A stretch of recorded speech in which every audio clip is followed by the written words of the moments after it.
Breathe. Just breathe. Reach out. Let us address the dead elephant in the room. Let us address it directly. You, my dreadful things, are where you need to be. It's your turn, listeners. Tell me, what do you see? Do you see it again? For the first time. Again.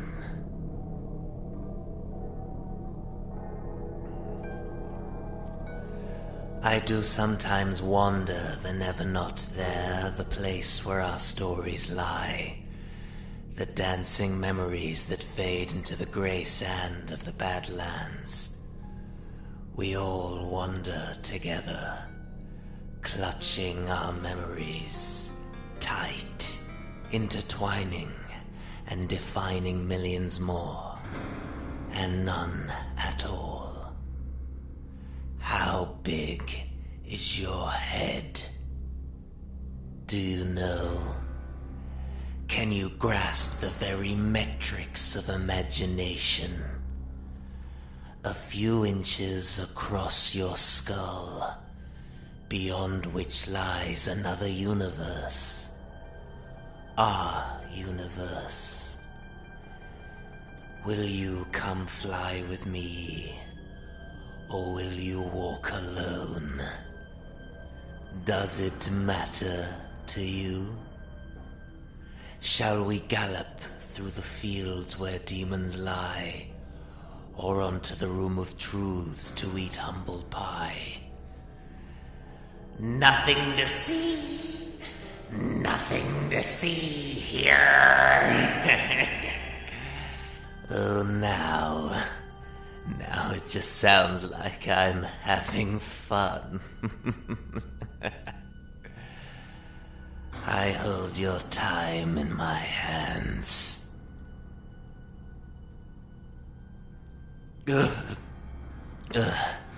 What am I doing back here, Red Grin? Oh, my dear Sharpie. Nice of you to drop in. You just can't catch a break, can you? Here you are again. And never before. My last visit was enough to last me a lifetime. What am I doing back here? I need a chaperone. Someone to ferry through the oceans of the subconscious. Walk with me through the murky forests of the never not there. Anyway, Sharpie, how's the wife? She's doing fine? Still fighting the good fight, the best way she can. Slowly and with poison. She left the kids at her sister's house 3 weeks ago. I haven't heard from her. Oh, it must be serious. You know, don't you? You always know. You always know. Well, everyone needs a hobby. So, my life is your hobby? Oh dear, no, of course not. You mustn't be so narrow-minded. It's not just your life. It's everyone's life. Now listen, and don't fidget. And whatever you do, don't squeeze. This house thinks, Sharpie. It is alive. Its heart beats, a rhythm of 3. It can hear you. It can see you, so don't offend it. Let the house sink in. Let it breathe. Reach out and commune with another of its kind. Another house that breathes. Or perhaps one that now sleeps. And how am I supposed to do that? Can't you just play along? You're cramping my speeches. Sorry. Just concentrate. Everyone in their lives comes into contact with a sentient house, a sentient home, a place that acts as refuge from the sun that lies. And I happen to know that you've spent a great deal of your life in one of them, Sharpie. You've lingered in the never not there, so show me. Show me your past. Hey,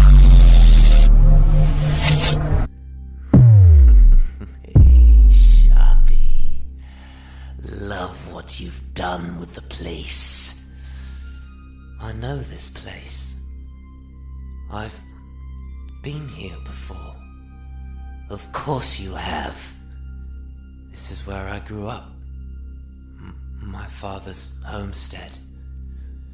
A very special homestead. Endless acres of land, a fine expansive structure fit for kings and certainly queens. A house full of souls, stories, monsters. I don't want to be back in this place. This part of my life is over. Then we will just stand here and admire its grandeur for a while, but it's never over, Sharpie. Never.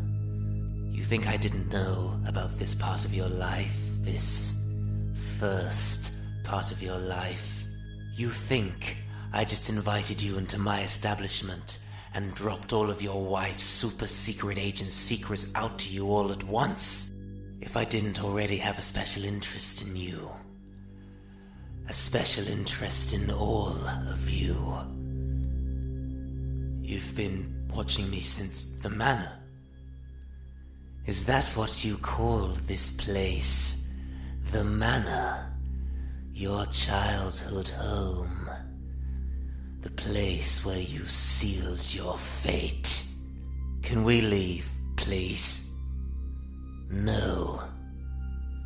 You have to face this. But this time, Sharpie, you might not have to do it alone. Shall we walk? Fine. The manor is ancestral, is it not? It goes back generations. So the history books say. A mad prophet once accused the house of luring families to the inside, only to feast on their souls. It would create conflict, brew it to the boiling point. It always felt so cold in there. The only fire, the only heat came from the words and actions of my family. But I knew it wasn't them. You knew there was something else there. In the corner of your eye. Something talking to you. It was the only thing that would listen. The manor doesn't just listen. It replies. Sometimes with simple words. Other times with actions. What are you talking about? Hush now. Listen. Can you hear it? Oh, this house is old. Very old.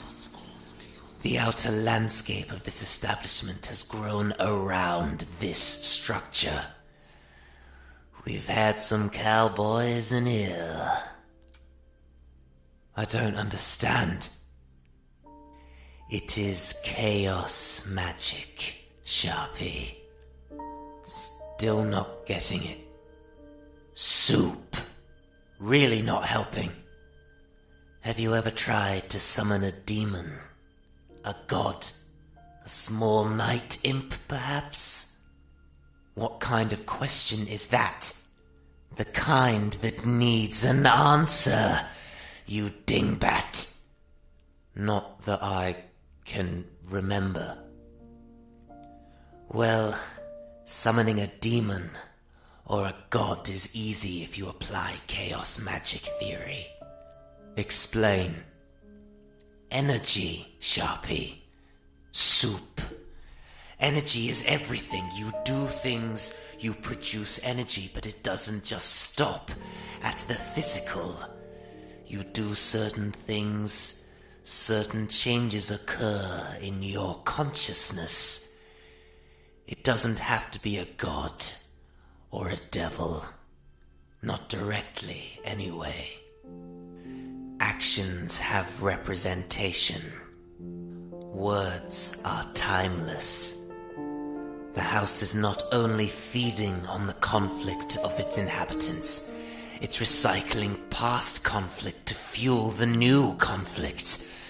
Everything that has ever happened in this house, this old house, the house feels it, like it is addicted to the very idea of conflict.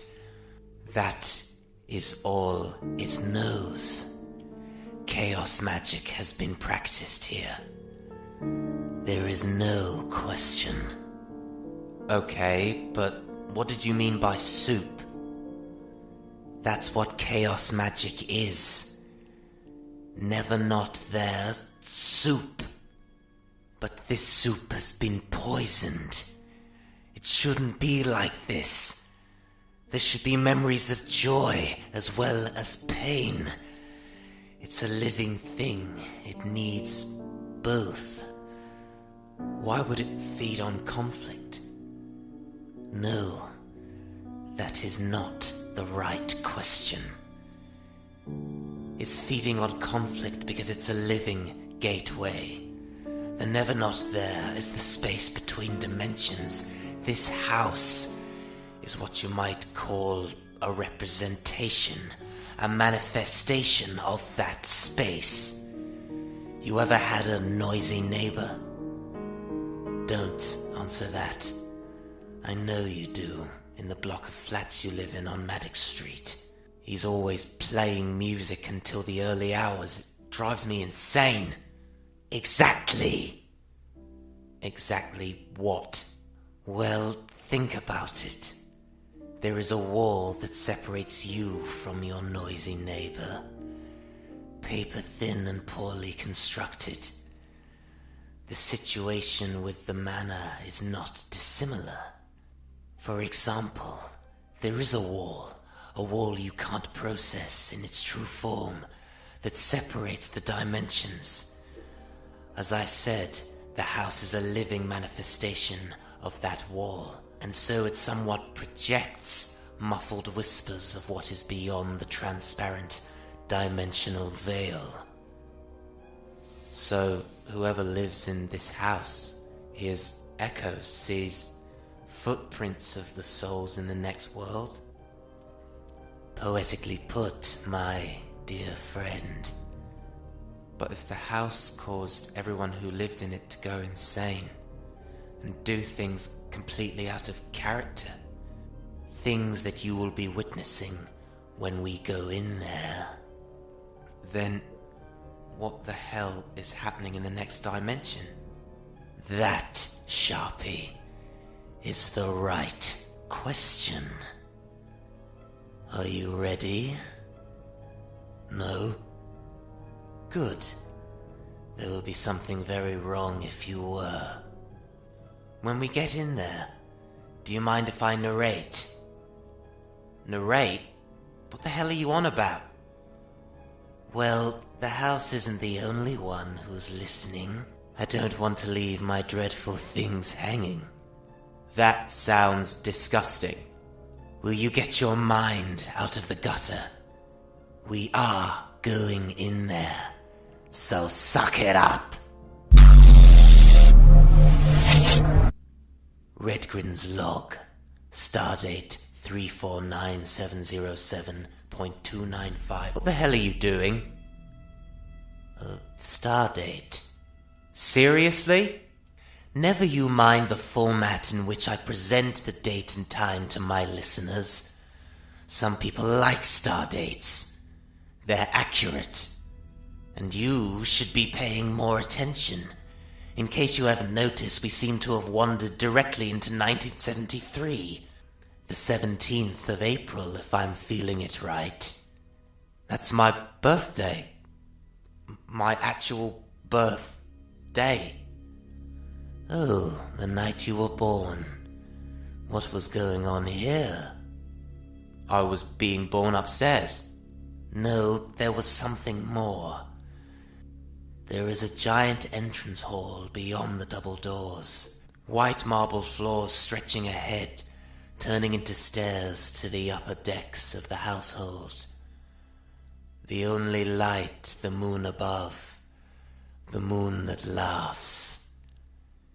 Its cold smile illuminates our breath, stretching it across the space and staining one of the mirrored walls that increase the hall size in perception only. Who was it that said, humans are nothing but deaths that haven't happened yet? I don't know, but I bet he was a miserable bastard. Indeed, Sharpie.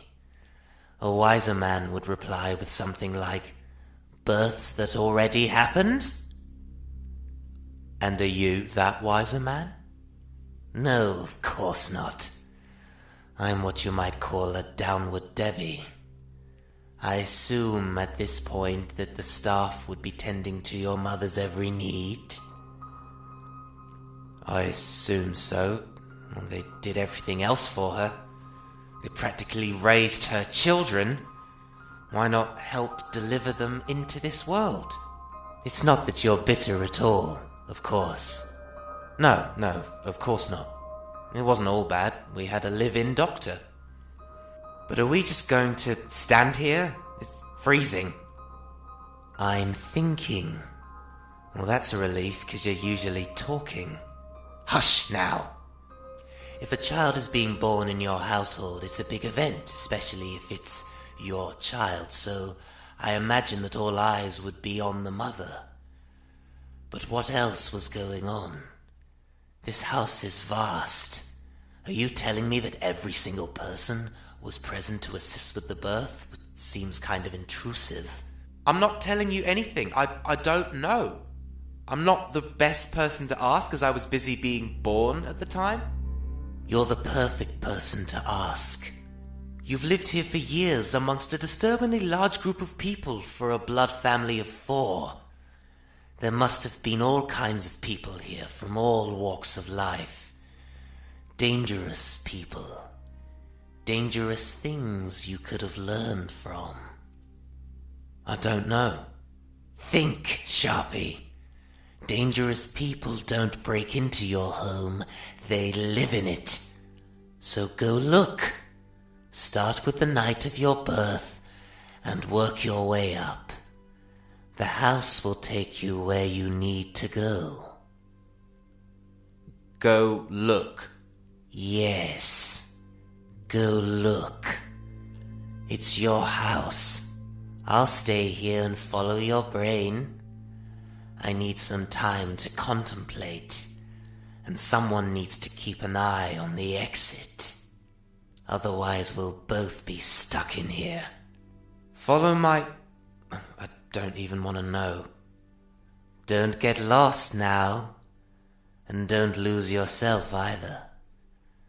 That's much easier. It'll take me hours to check every room. Sharpie, I hold your time in my hands. Is that your way of saying time works differently here? It might be. You have to remember this is all mostly a projection. Now move it. I'm meditating. Go enjoy your life all over again. For the first time. Again. So, listeners, here we are, alone at last, slap bang in the middle of the never not there. I do sometimes wonder the seemingly endless grounds of the never not there, the place where we feel courage, the place where we feel fear. There is not a place else where we can wander with such freedom. In this place, our feet have springs, and we step in time with the rhythm we were born to dance to. We were all born here. All of us. Or maybe none of us. I feel in debt to those who have not had the privilege of walking a road of their own creation. These are roads that talk as well as walk. Roads with tongues that speak on the inside. The tongues of silence no more. I dread to think my dreadfully dreadful things of what Sharpie may see, what he may relive, and what he may never remember again. Will he relive every argument, every moment of physical abuse, every attempt on his life, every nightmare he ever dreamed in his bedroom of lies, the night his father shot his sister? Oh, well, that's one down. But what about you, listeners? What does your life look like? Look at it. Closer. I see a gigantic vaulted space. Distant stars. 4 suns. Silver trace lines that chase Mother Time's ivy around your lifespan. Be careful not to burn yourself on this lethal soul. This sentient universe. We grow our children here, says the universe. Where we reside is timeless. Nothing ever changes. And it is so boring. But we do have time. Timeless access to time. And through time must come change. Right. It must. It must. The universe speaks through the never not there, and I hear the whispers, and they send me to sleep. Whispers. 3.5 billion years ago, a single cell divided. The same cell still resides within all of us, every single one of our bodies. We add the time dimension to your experience, your human experience, and you shall see it all as one. Reverse your lifespans. Turn back to see the birth of yourself and your mother before, and her mother before. It all runs back into this singular organism, this one life form, and it lives in your universe. It is one of our children, and it feeds on everything around it. You are all connected by this child of the universe, our child, and it feeds on your joy, feeds on your pain, and most of all, your beautiful indifference. Believe me, listeners, that's one hell of a thing to wake up to. It gave me nightmares of the sanity clause and the feeding of the grey rabbit. But it opened my eyes. So now, open yours. And tell me what you see. Or tell me later It looks like someone is back from their search. But by the looks of him, it's been a fair while since he left. I would say he's aged almost all the years he'd lived since we last spoke. That would make him mid-90s? His hair and skin are sickly and grey, and he is a shivering shadow of the man he once was. He must have come across the source of the soup, the secret ingredient. It has messed with his life, messed with his blood. He is a coffin made of his own deception. Why did you bring me here? Why did you bring me here? You monster!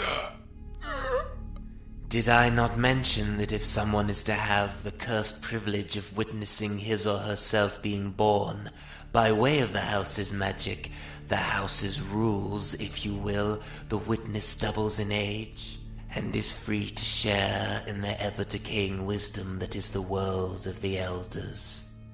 You brought me here just to turn me into an old man? You're sick. There are worse reasons. I did warn you away from witnessing the birth. I told you to search for the very evil that causes the house's heart to beat. But you just couldn't resist it, could you? That is how self-obsessed you are. But why? I feel like my body is dying. You've killed me. If you're asking why you're self-obsessed, that's a story for another time. Or maybe never.